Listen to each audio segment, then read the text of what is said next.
Why choose a Sleep Number smart bed? Can I make my site softer? Can I make my site firmer? Can we sleep cooler? Sleep Number does that. Cools up to 8 times faster and lets you choose your ideal comfort on either side. Your Sleep Number setting. Enjoy personalized comfort for better sleep night after night. And now, max out your savings. The more you buy, the more you save on beds, bases, and more. Plus, get free home delivery on any smart bed with base. Limited time. Check it out at a Sleep Number store near you or at sleepnumber.com today.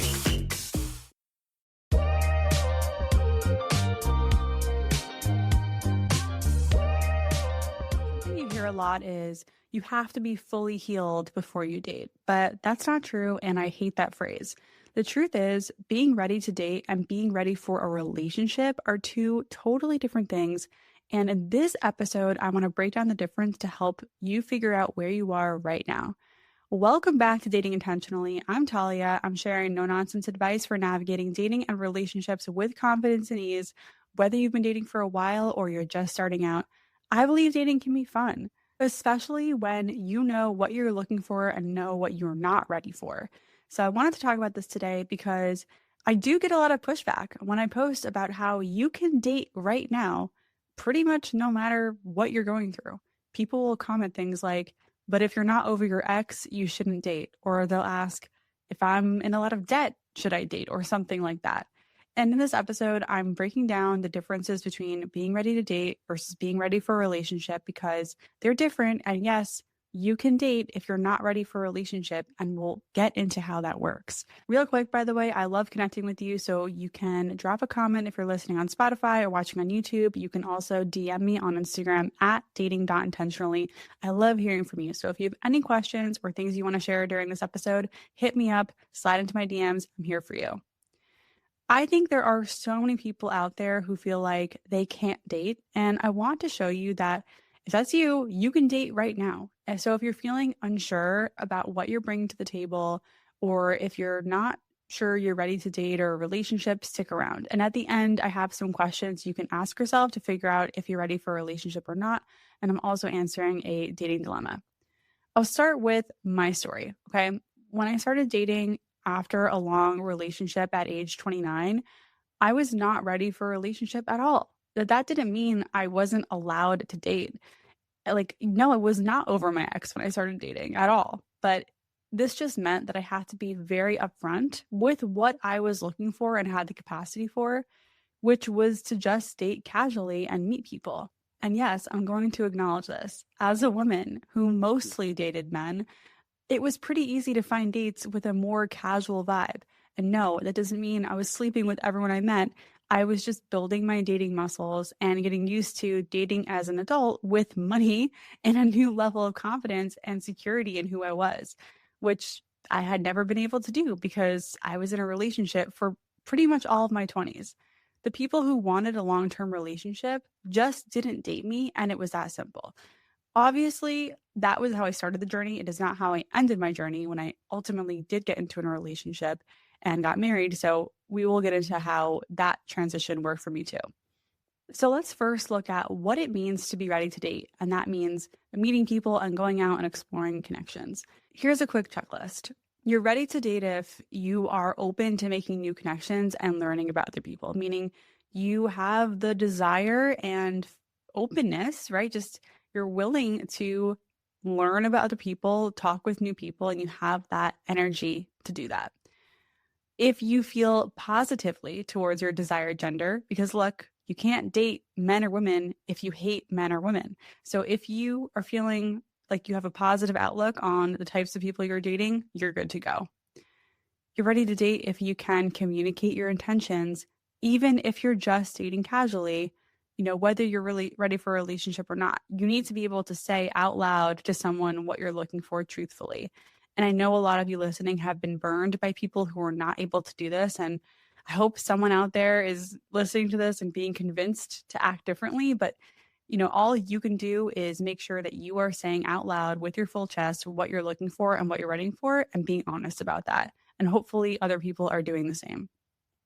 You're ready to date if you're mentally in a place to handle rejection. Like If you can't stomach someone not being into you right now, then maybe dating isn't the best idea.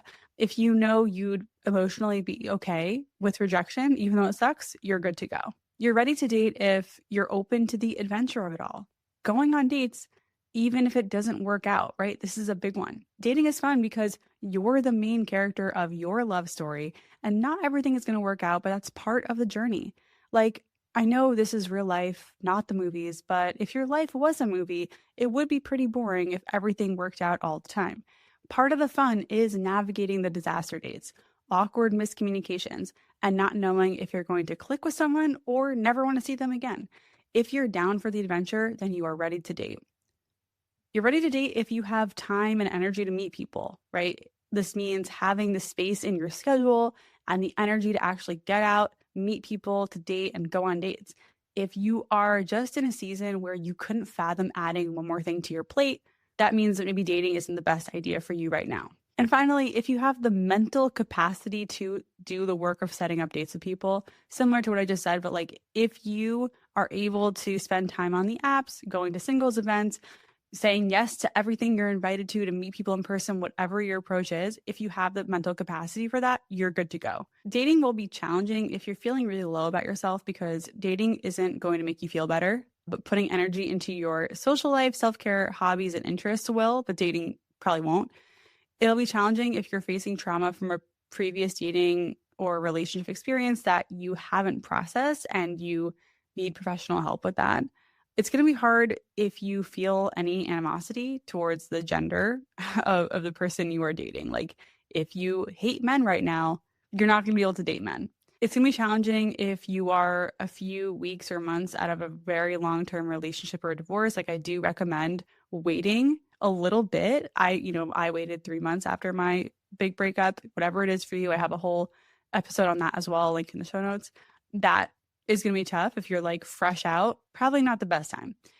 And if you're facing major stress or emergencies in other areas of life, might be a good time to pause dating or not think about dating at that time. I want you to notice that on this list, there's nothing to do with your financial status, your work status, anything like that. Like, you are good to go. You can date even if you're still working on yourself, even if you're still working on your career, or you are not feeling great about your body right now. If you're not 100% over your ex, we'll get to it.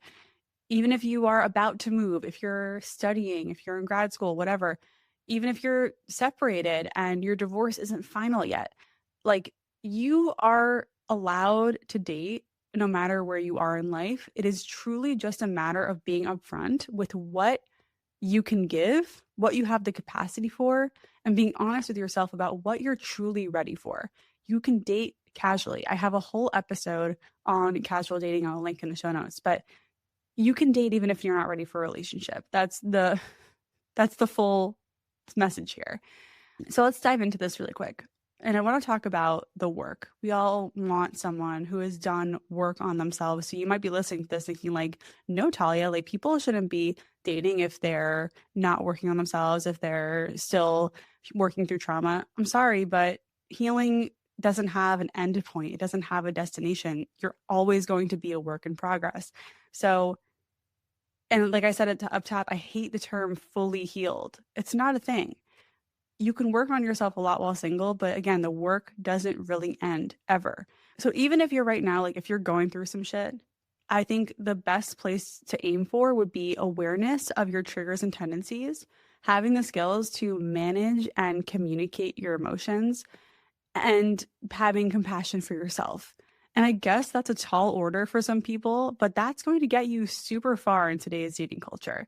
You don't have to have it all figured out. And if you're dating someone who still has to work on themselves, I think, again, you need to be compassionate. Everyone's at a different place in their journey. There's a difference between someone who's putting in the effort and trying to heal and work through their past traumas and issues, and someone who refuses to even try. So yes, there are people out there who are probably not listening to this podcast who are not doing any work on themselves. They're going to struggle. But if you meet someone who's clearly in it. They're in the shit of just trying to work on themselves. But even if they're not fully there yet, that's great. I also want to touch on the career stuff. A lot of people are like, well, I shouldn't date until I'm at this point in my career, or I'm making this much in my salary. Here's the thing. People's jobs change even when they're in a relationship. So you could wait until you get your dream job and dream salary, whatever it is, and then start dating, but then you could be let go or the company could be sold or like, you know what I mean? All these kinds of things could happen. So I don't think there's any point in waiting to date until your career is at a certain point. So, and there's a lot wrapped up in this, right? Like, well, like if you're a guy, you might be thinking, well, what about financially? Like, don't I have to provide something? Don't women want to see that I'm somewhere in my career? And it's like, okay, yeah, that's nice, but that's not the only thing you bring to the table. It's not the only thing we care about, especially since we have our own careers and stuff. I think the most important thing is showing that you are on a path and you are moving forward on the path, even if you're not where you want to be just yet. So don't worry about getting to a certain place in your career to date. You can date now.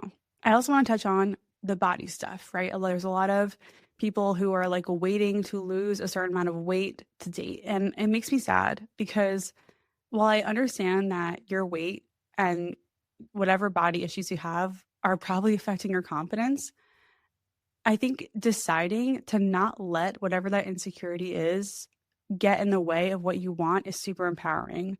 Like, yes, you can not be happy with how you look, but that doesn't mean you shouldn't date. And this doesn't mean that usually, like if you meet someone who's really into you, they're not going to care about the things you're insecure about. And the ones who do care are just not for you. You know what I mean? Like there is going to be someone out there who does not care about whatever it is you're insecure about and see something in you that has nothing to do with that thing. Let's talk about the ex stuff because this one always gets a lot of pushback. They're like, people will say, if you're not over your ex, you shouldn't be dating. And okay, I agree that if you're not over your ex, you're probably not ready for a relationship. But let's just pause for a second and think about what does it mean to be over your ex? What does that mean to you? And let me know in the comments because I think everyone has like a different idea about what it means to be over someone. Here's mine. I think you're over someone when you are no longer pining for them or their relationship. You're no longer hoping they'll come back or things will work out. And you're not emotionally triggered that much by seeing them out in public or seeing them online. Like it's kind of just like, okay, maybe there's a little tug on your heart, but it's not going to ruin your entire day. I think if you are still thinking about your ex, but like you're emotionally over them, that's normal because if you were with someone for a really long time, they're probably going to be randomly popping in your brain for a while, even after you're over them because of the way our brains are wired. Like we all have thought patterns. And that's what happened to me. Like I was like, my ex would pop up in my mind all the time for years after the relationship ended, just because certain things would just automatically remind me of him. It doesn't mean I'm not over him. So that's how I define being over your ex, right? You are not emotionally affected by seeing them that much. You are not pining for them. You're not hoping it'll still work out. And I want to hear what you think in the comments. And I think it's okay to date while you are getting over someone. I think dating can help you get over someone. It's not the only thing to do, but it definitely helps put emotional distance between where you are now and your breakup. It helps you see that there are other people out there who you can have fun with, who you can be attracted to, whatever. But I think if you are not over your ex and you're dating, you have to be upfront that you're not ready for a relationship. And that's where I think it's okay. And yes, you're going to come across some people in your dating life who are all gung-ho and ready to date, and they're going to backpedal and be like, you know what, I'm not over my ex. And that sucks in the moment. Like that has happened to me, but it's better than not telling you.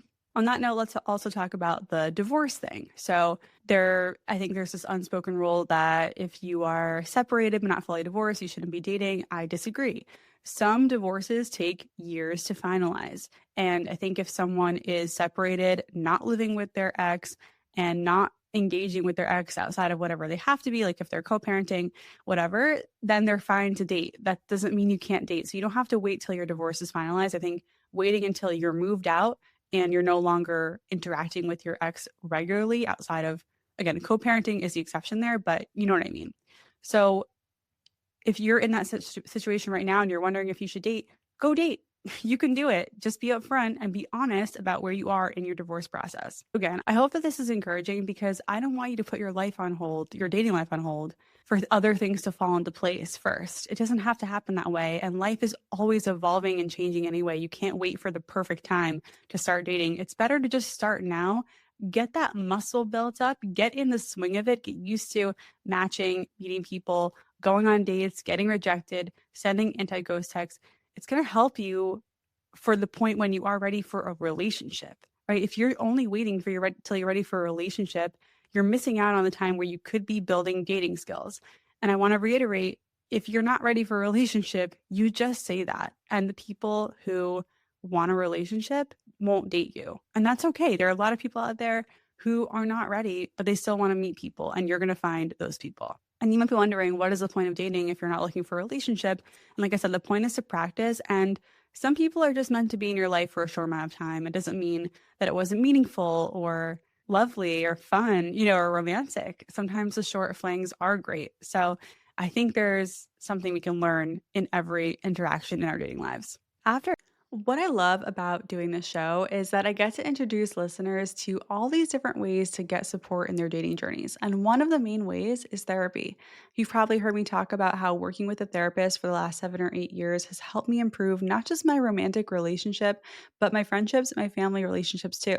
The hard part is finding a therapist that actually works with your insurance. Having done it a few times, I can tell you from experience, it's harder than it sounds. That's why I'm so excited to partner with Rula, a healthcare company that makes getting quality therapy simple and affordable. Rula works with most major insurance plans, and sessions can cost as little as $15, sometimes even $0, depending on your coverage. This is huge. If you've ever worked with a therapist, you know sometimes the cost can be astronomical, and I love that Rula makes it easier on your wallet. Finding a therapist on your own can be overwhelming, but Rula supports you every step of the way, helping you find the right therapist, stay consistent, and actually make progress. They have a network of over 15,000 licensed therapists and psychiatrists across the country, and they'll match you with someone who fits your needs and preferences. You can start meeting with your therapist as soon as the next day. Thousands have already trusted Rula to support them on their journey toward improved mental health and overall well-being. Head over to rula.com/dating intentionally to get started today.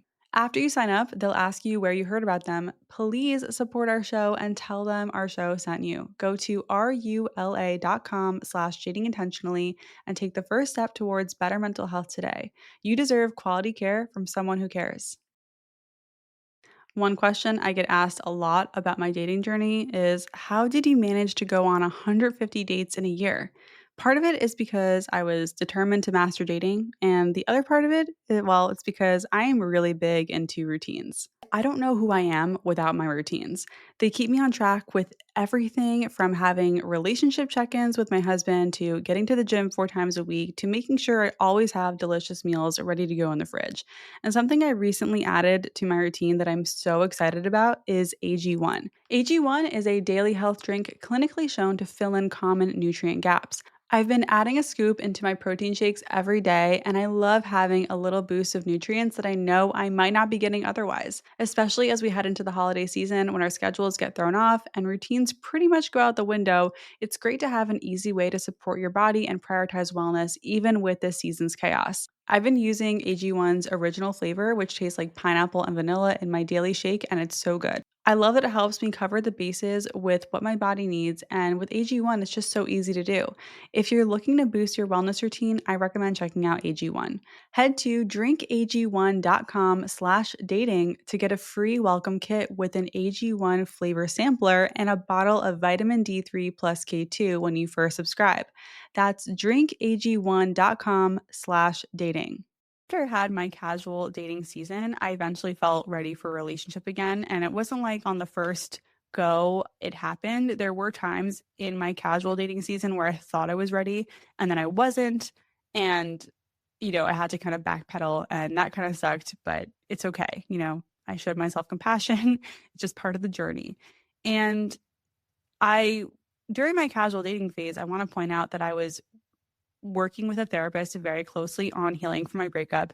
I was reading tons of books. I was doing journaling and I was facing my emotions head on. Like I was really working on not avoiding them. I was avoiding them. So I really I wanted to just get through it, right? So I attacked it head on while also dating casually. And I knew I was ready for a relationship when I felt ready to deal with someone else's stuff, right? Someone else's baggage, trauma, quirks, flaws, whatever you want to call it. I felt like I had the capacity to accept it, to work through it, like to just deal with it. I felt my compassion, patience, and empathy coming back. And I was just ready to be with an imperfect person. I also felt really excited to put everything I had worked on in that season to use in a relationship. I picked up so many skills in my dating season and in the time I was working with my therapist that I was like, okay, cool. I felt like way more equipped to be in a relationship. I felt like I had love to give. I just was like, I think I have the energy and desire to give to someone. And I really didn't before that point. I also knew I was ready because I wasn't thinking about my ex as much. And I had a lot of emotional distance between the breakup and where I was. I had been single for a year at that point, and I was like, okay, I can do it. I can be single and happy. I really felt that way. And I knew like when I was looking for a relationship, I wasn't like, I need to be in a relationship right away, even though that's kind of how it happened. I was ready to be single for a decade. I was ready to be single for the rest of my life. Like I was very content. And of course, like I said, the second I was ready, I got into a relationship because, well, I think I'm a relationship person and I knew to stop looking when I found someone amazing. So how do you know if you're ready for a relationship?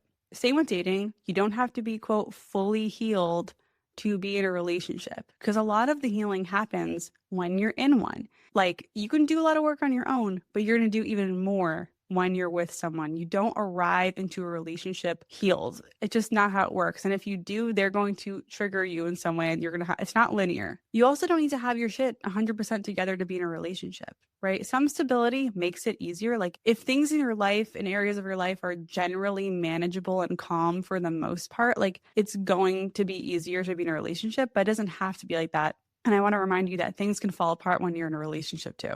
I think generally what you're looking for when you're ready for a relationship is emotional spaciousness. Like you are ready for whatever it's going to throw at you. And you also know you're able to walk away. You're not coming from a place of where you need a relationship to be happy because that's not how it works. Like you have space in your life to let someone in and to give back. And I want to say you can be ready for a relationship even if you've never been in one before. I want you to give yourself more credit, even if you've never had a traditional relationship. Your situationships count, like in some way. Your dating experience, it all counts towards something. So please give yourself more credit even if you've never been in like a full, whatever, regular, whatever you want to call it, relationship before. Getting into a relationship will be challenging for you if you are not your own secure base. And what that means is if you can't regulate yourself, if you can't trust yourself, if you don't feel safe with yourself, it's going to be really hard to get into a relationship and be happy in one. If you don't have a lot to give in the way of emotional connection and time, and I'm not talking about like financially, I'm talking about emotionally and also how much time you have to spend with someone. Relationships will be hard for you if you are terrified of getting hurt. Look, even two loving, caring, kind, respectful people who are in a relationship together will eventually hurt each other unintentionally because that's what happens when two people get really close and intimate. We bump up against each other's raw spots, right? And wounds and things like that unknowingly, unintentionally.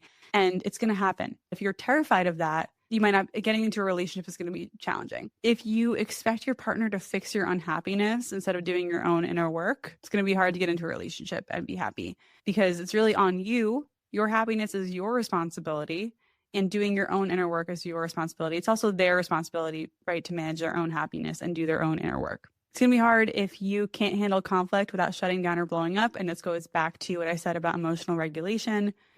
It's going to be hard to keep a relationship if you are prone to explosive anger or stonewalling, which means like just not talking, like you completely shut down and withdraw. And finally, if you're chasing a relationship just to fill a void or cure loneliness or prove your worth, you're going to end up choosing someone for the wrong reasons if that is where you're at right now. And look, if if what I'm saying is resonating with you, I'm not here to like judge you or tell you you're doing something wrong or you're broken or you're bad. Like, no, not at all. I want you to be honest with yourself and where you're at. And again, you can date while figuring this stuff out. It's okay. Everyone's in a different place in their journey. And I think that dating can actually support a lot of this when you are treating dating like a learning experience, like an experiment, as an opportunity to get to know yourself better. You're not just there to snatch your partner up and get out, like that's not really the best way to look at it. So here are some questions to ask yourself to see if you're ready for a relationship. Do I have space in my life for someone? Meaning practically and emotionally. Can I compromise and make decisions with someone else in mind? Can I say what I want out loud?